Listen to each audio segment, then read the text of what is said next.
Every year in the NFL, there are teams that always surprise us. Last season, we had our Super Bowl champion Eagles coming off a 7-9 season. They made it to the Super Bowl and won. We saw the Jaguars come out of nowhere, made it to the AFC Championship game, gave the Patriots a good run at the end. And we saw teams like the Rams, who put up the most points in the league last year, averaged the most points per game. And with that being said, the NFL is really a year-by-year type of league, and I'm going to be looking for teams that might break out in 2018 that we might not expect. So let's get into it. So first, let's start with the Tennessee Titans, and yes, they did make it to the divisional round of the playoffs last year. They lost to the Patriots, I believe, and you can say they had a good year last year, but I still think there's steps that need to be taken by that team, especially on offense. I think Marcus Mariota has yet to take that next step that I think he's capable of, and the Titans firing Mike Mularkey could be a big reason for his his possible breakout in 2018. So the keynotes for this team: Mike Vrabel brought on as head coach. They signed Malcolm Butler and Dion Lewis, both formerly of the Patriots nonetheless. Matt LaFleur, who was an offense coordinator for Sean McVay last year, was brought in, and of course they drafted two linebackers in the first two rounds of the draft this year. So why should we believe the Titans in 2018? Well, let's start with the offense. So Marcus Mariota last year was hurt in week 4 at the end. He basically hurt his, I think his hamstring and his ankle or something like that. So he was hobbled pretty much the whole year. I believe he missed 1 week. I think it was week 5 he missed, and then came back the rest of the year. Wasn't really mobile and was forced to be a pocket passer, which is really not his strengths. I mean, in order for Marcus Mariota to fulfill his potential, he needs to be a dual threat quarterback, and that's what I expect him to be this year. As I mentioned before, Mike Mularkey was fired, which should be a really big step for this offense. I mean, he was running a 1990 style offense, as it says in the bottom. The quotes say he was a stubborn coach. Kind of sounds like Ben McAdoo with the Giants last year. But really, I mean, they have yet to fulfill their potential as an offense. I mean, I think the Titans are a really talented offensive team, and there's really no excuse why they shouldn't be at least middle of the pack when it comes to scoring next year, and I think they can do even better than that. 2017 5th overall pick Corey Davis. He's primed for a breakout season. He missed some games last year. He did have a breakout game in the playoffs against the Patriots where he had 2 touchdowns. So I expect a lot out of him this year. He's a very talented receiver. They extended left tackle Taylor Lewan, who I believe is now the highest paid left tackle in the league, but he's probably one of the top 5 best tackles in the league. So definitely a good move there.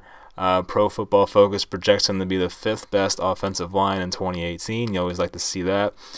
Derrick Henry and Dion Lewis, I think they're great complementary backs. I mean, of course, we know Derrick Henry's a downhill runner, likes to truck people, and not the most elusive back, but good for his size. And Dion Lewis is the kind of guy that can catch the ball out of the backfield. I think he's a really good running back, Lewis. I don't know about his durability, but I think as a pure runner, I think he's very underrated, and I thought it was a great signing by the Titans. And Rashard Matthews and Delanie Walker are very reliable in the pass game. Delanie Walker the last few years has been very consistent. Right now, Rashard Matthews is injured, but if he comes back, he'll be a big contributor to this offense as well. And as for the Titans defense, I mean, there's really not much to say. They weren't that bad last year. As you can see, they were ranked 13th in yards allowed in 2017, ranked 17th in points per game. So, just like a middle-of-the-pack type of team. Now they add Malcolm Butler, who's probably one of the best, 5 to 7 cornerbacks in the NFL, so that'll definitely help. But I think they're an underrated group. I mean, they have good linebackers. Secondary is not too bad either. Jarrell Casey is a great defensive lineman. So, I mean, basically, they just need to stay where they were at last year, and, if they can improve a little, that would be great. But I think what needs to happen with the Titans is they need to be more explosive offensively, and I expect that to happen, as I said. I mean, they have the talent to do it. They're just a really well-rounded team offensively. There's going to be a lot of weight on Marcus Mariota's shoulders, but I believe, he's a 2nd overall pick, a lot of talent. I like what I see from Mariota, and if he's healthy, I think he'll get it done. So, I mean, they have the talent to do it. Will they put it all together? I mean, that's yet to be seen, but I like their chances this year of winning some more games. So this one's a very obvious pick, and really everyone's picking them to improve this year, which they should. That would be the San Francisco 49ers. They will have Jimmy Garoppolo entering his first full season as a starter, at least for the Niners. Signed Jerick McKinnon from the Vikings. in free agency. Signed him to a pretty big contract, actually. I don't know the numbers off the top of my head, but it was a pretty big contract. Signed Giants center Weston Richburg. Signed Seahawks cornerback Richard Sherman. We all know him. And, a draft pick on the offensive line, Dante Pettis, and Fred Warner as a linebacker. So first off, starting with the offense, I think quarterback obviously is the most important position on the football field. Jimmy Garoppolo is a huge improvement over Brian Hoyer and C.J. Beathard, or Beathard, whatever you want to call him. Garoppolo is yet to prove, a lot in this league, but definitely an improvement talent-wise over those guys. Jerick McKinnon is the ideal running back for a Kyle Shanahan offense. We saw him thrive with Devonta Freeman a few years ago, and Jerick McKinnon is definitely a ridiculous athlete, and I'm not sure how he'll hold up durability-wise this year, but if he does stay healthy, he has the tools to be a really productive back and, total around 1,500 yards this year, so hopefully he can stay healthy. You go on to the wide receivers. Pierre Garçon missed more than half the season last year with a neck injury. Marquise Goodwin stepped in his place and did a really nice job. Goodwin was known from his days in Buffalo as just a guy that can go deep, and last year showed that he's more than that. And Dante Pettis was picked in round 2.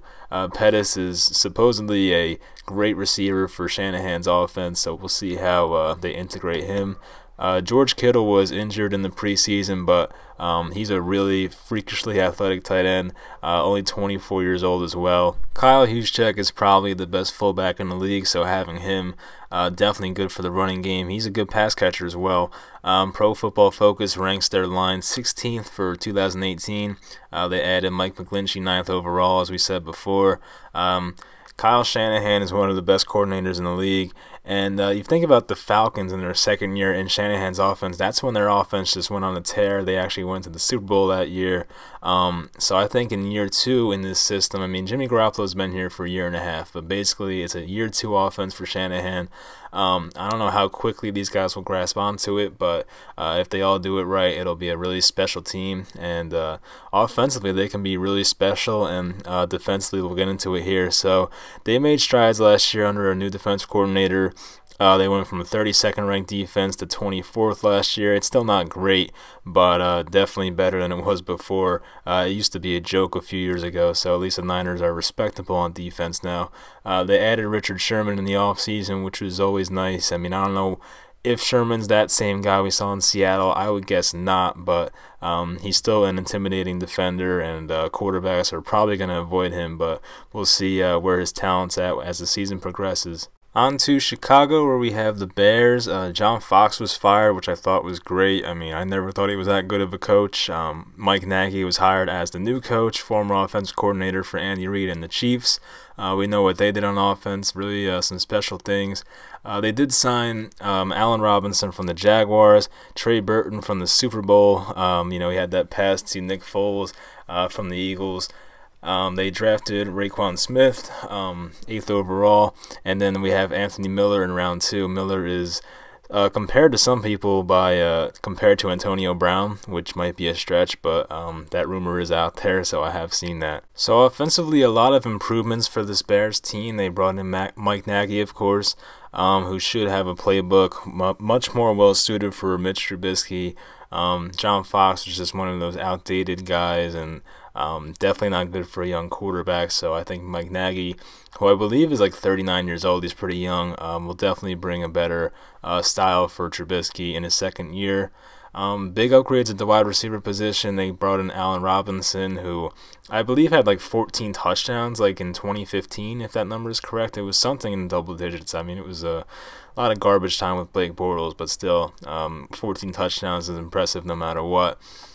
Taylor Gabriel from the Falcons. I like him. He's a small guy, but he plays a lot bigger than he is. He's really fast, runs pretty good routes. And then they have Anthony Miller, 2nd round, who people are hyping up. We'll see how good he is.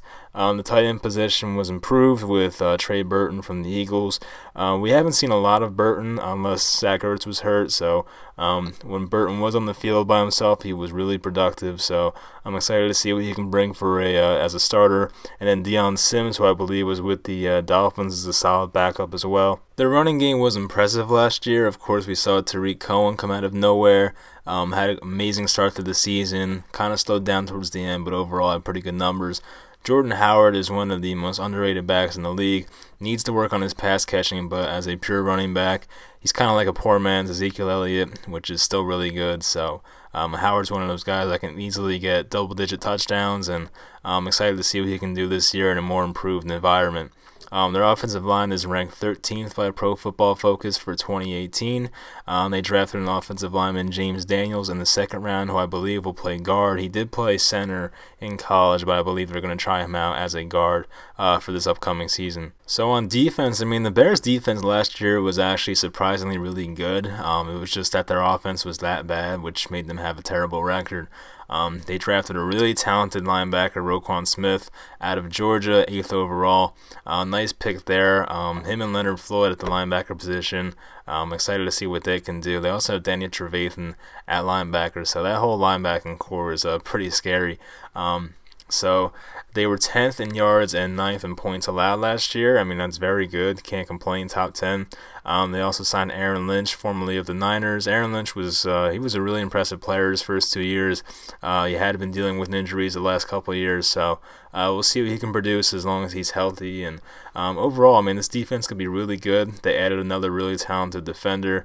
I think Aaron Lynch is good too, as long as he stays on the field. So they can maybe be a top 5 defense and kind of be one of those surprising defenses. But I mean, if they can put together an offense, I mean, they can be a really good team, and just a well-rounded team. I mean, if they improve offensively, if they can put up 20-something points a game, they have that really good defense as well. I mean, they could be a scary team, and people should watch out for them in 2018. Team number 4 on my list. This team was they came to the year with little expectations. Deshaun Watson took over after Tom Savage had a pitiful week 1. The Jaguars put him to the ground many times, and then Deshaun Watson came in, and right away the fans were just felt rejuvenated. The whole team was rejuvenated, and that was up until about week 6 or 7 when Watson unfortunately went down with a torn ACL. So I mean, he's entering his second season. He's expected to be fully healthy. They have a new look offensive line, which is not expected to be good, but I think Watson's mobility will disguise some of that. J.J. Watt returns from injury. I think he's been injured for a couple years in a row now, so I hope he's back to 100%. Tyrann Mathieu was a huge signing. I wanted the Giants to sign him, but he unfortunately went to the Texans, so I love that. I believe it was a 1-year deal, and they signed Jacksonville's cornerback Aaron Colvin, who was like their kind of like their third-string corner, but he was guarding the slot, and he was very underrated for that team, and they signed him to a pretty big contract, so they expect a lot out of him as well. So let's get into the overview here. So main headline, they had 13 starters that were placed on IR last season. I mean, that is just an insane number. I think overall you have 22 starters, or 24 if you count the kicker and punter, but to have 13 of them on IR is just ridiculous, and it would be hard to repeat that, and hopefully luck is on their side with injuries this year. So they're expected to have Watson back, as I got into before. In Watson's 6 games as a starter, they averaged 34.7 points per game, which would pretty much put you in a league lead if you did it for a full season. It's very impressive. Lamar Miller, who they signed a few years ago to a big contract, lost weight, looks a little quicker this year. I saw him in preseason. He looked a little better than he did in years past. DeAndre Hopkins is easily one of the top 4 receivers in the league. I mean, I would put him at 3 personally, but definitely top 4. Will Fuller, who's a great deep threat. Bruce Ellington, who's also a big play receiver. Those guys need to stay healthy.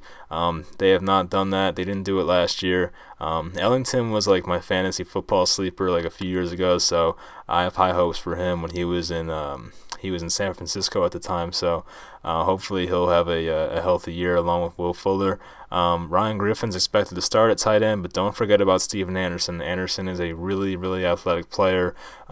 He could do special things if he starts, but apparently he might not make the team, but I liked what I saw out of him last year, so hopefully he does make it. And their offensive line's expected to bring in 4 new starters, but I mean, they were pretty bad last year, especially when Watson went down. When he was in, Watson, they were able to he was able to elude the rush and not get sacked all that much, but I mean, overall they had a pretty rough year at the O-line. So a side note, they also have Deonta Foreman as a running back behind Lamar Miller.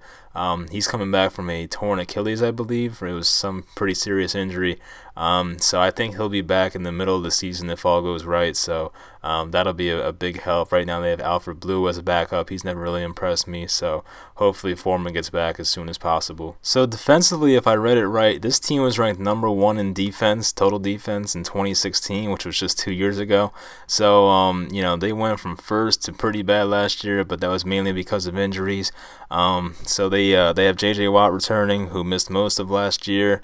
3 starters from the D-line ended up on the IR.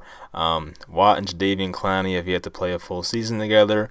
Clowney was able to put together a full season last year, but of course Watt missed a lot of games. Clowney just keeps improving year by year, so I mean next year can be a really special year for him.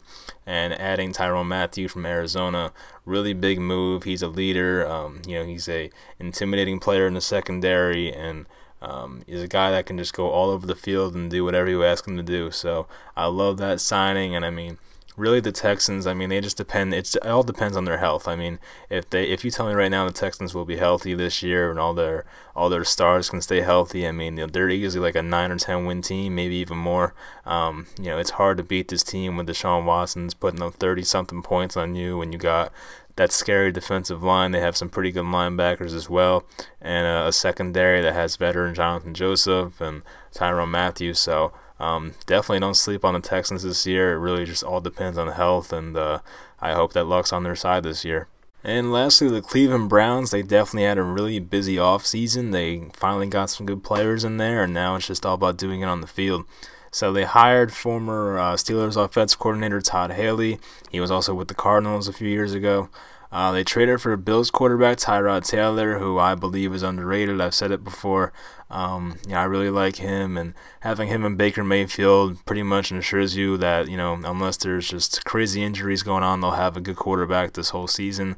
They traded for Jarvis Landry. I thought, they paid him a little too much, but oh well. I mean, Landry is, he has the most catches in the first 4 years of anyone's career, so he's a great player. Josh Gordon's expected back for a full season. He has yet to show up at this point, but he's expected to play all season. Expected to be ready for week 1 at least. They signed Carlos Hyde from the Niners. They lost Joe Thomas to retirement, their left tackle, one of the best left tackles we've seen in the past decade, so that's a pretty big hit, but we'll see if they can make up for it in other areas. They drafted Baker Mayfield, Denzel Ward, cornerback, Austin Corbett, who they took 33rd overall, and then Nick Chubb, running back. So they also got Michael Kendricks from the Eagles, pretty solid linebacker, and let's get into more about the Browns. So when you look at the Browns roster, the first thing that jumps off the page for me is how much they improved at the skill positions. That would be running backs, wide receivers, and tight ends. They've improved a lot there. We'll get into that in a little bit. Tyrod Taylor or Baker Mayfield will easily outproduce any recent Browns quarterback. I mean, we all know that list that the Browns have had since like 2000 of quarterbacks they've had, and they just had some pitiful names on that list. I mean, I think Baker Mayfield is the real deal. I wanted the Giants to draft him, and they didn't have the opportunity to, but I'm a really big Baker fan. Tyrod Taylor's never going to have like a 40 touchdown season, but I think he's a solid quarterback that can just manage a game and make the right throws. Josh Gordon and Jarvis Landry, they do play different styles, and they should mesh well. As long as Gordon has his head on straight and has everything figured out, they should be fine. Landry's a great possession receiver, and Gordon can go up and jump and get a ball over pretty much anyone. So I think those two will play well together. Todd Haley will be doing the play calling.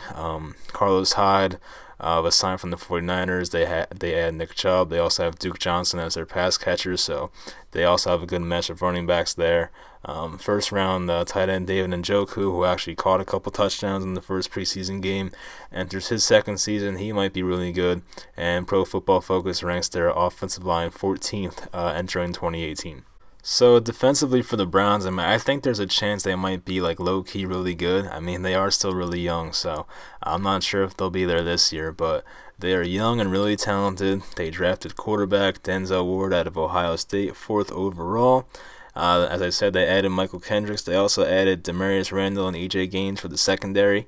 Their 2017 first overall pick, Myles Garrett, enters 2018 healthy. I think he missed the first, I forget how many games it was last year, but he did have an injury he was nursing last year. But they do have a lot of good young players on this team. As I said, Myles Garrett, Jabril Peppers is a young safety, Jamie Collins from the Patriots. I mean, they do have some names on this defense that can be really good players, and that's not even naming everyone. So, if the Browns put it all together and have a good defensive scheme, it could be a defense that surprises a lot of people. And in years past, defenses or offenses can just walk all over the Browns defense, but I'm not sure if it'll be that way this year. Their division is not really too crazy. I mean, they do have the Ravens in it, they do have the Bengals, and the Steelers, of course, have a great offense, but I think the other two teams are not too good offensively. I'm not a big Flacco or Dalton fan, so maybe the Browns somehow finish second in this division. They definitely won't top the Steelers unless like Big Ben goes down, but it's an exciting year for the Browns, and I think they could win 6 or 7 games, maybe even 8. So definitely an improvement from years past, and I'm excited to see what they can do this year. So that'll do it. I appreciate it if you made it to the end. If you liked the video, then please leave a like. Comment on teams that you think might break out this year. And also, if I pronounce some names wrong, I apologize, because it's hard to know all these players, especially all the rookies. So bear with me on that one, and good luck to everyone's team in this 2018 season.